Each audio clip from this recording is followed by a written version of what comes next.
Myanmar's government says it's battling insurgents. But in an address to the Human Rights Council in Geneva, Zeid Ra'ad Al Hussein condemned the security operation as brutal and cruel and called on Myanmar to end the violence. Well, after much criticism, Bangladesh's Prime Minister, Sheikh Hasina, has visited a Rohingya camp in Bangladesh's Cox's Bazar. TRT World Asia reporter Shamim Chowdhury spoke to us on what she had to say. Well, it's taken her 3 weeks to get down there, but her words have been very strong. She has condemned Myanmar for what she's described as atrocities. She says that Bangladesh will not tolerate any kind of injustice, and she has singled out specific issues such as rape and the killing of children and the burning of houses. She's given assurance that Bangladesh will accommodate the Rohingyas. She says it will be temporary.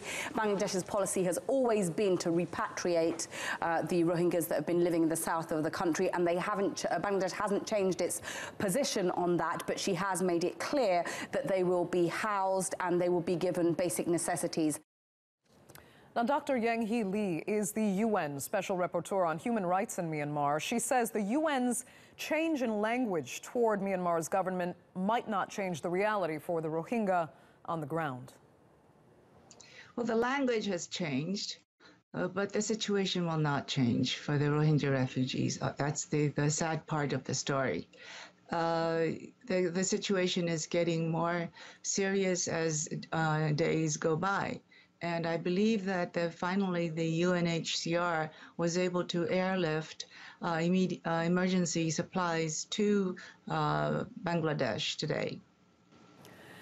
Now, as we were just speaking about, Bangladesh is now officially recognizing Rohingya refugees on its territory.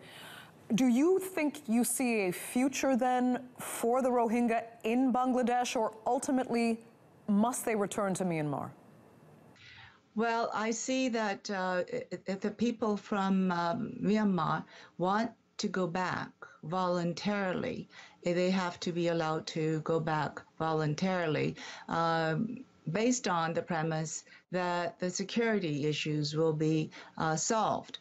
But the major problem now is in many of the cases, their dwellings have been all burnt down. Where will they go back to? Who will provide them with houses again? And where will they start with their livelihood? That's a question that the Myanmar government has to deal with in the near and medium and long term.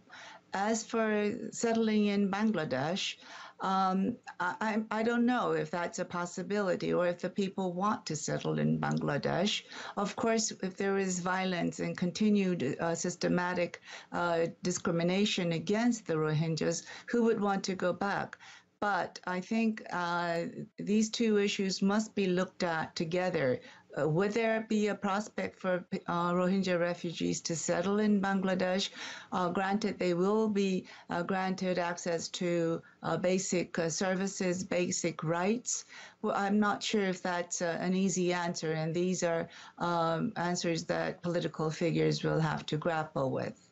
And there's probably no easy answer for my next question, but I'll ask it anyway. Describe your ideal outcome here for this crisis. What do you think should happen to this population?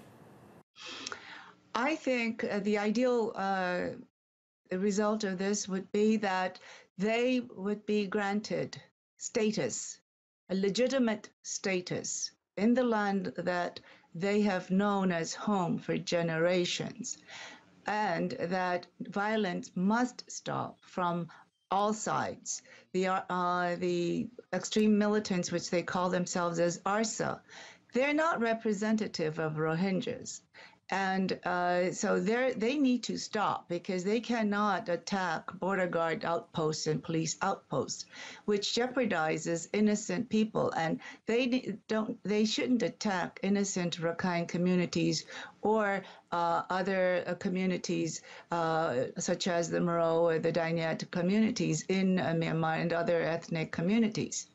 That has to be addressed very seriously. But from a longer complex situation, such as, will these population, the Rohingya population, given status, a legal status, And will they be given basic rights, such as right to health, education, and freedom of movement and livelihood?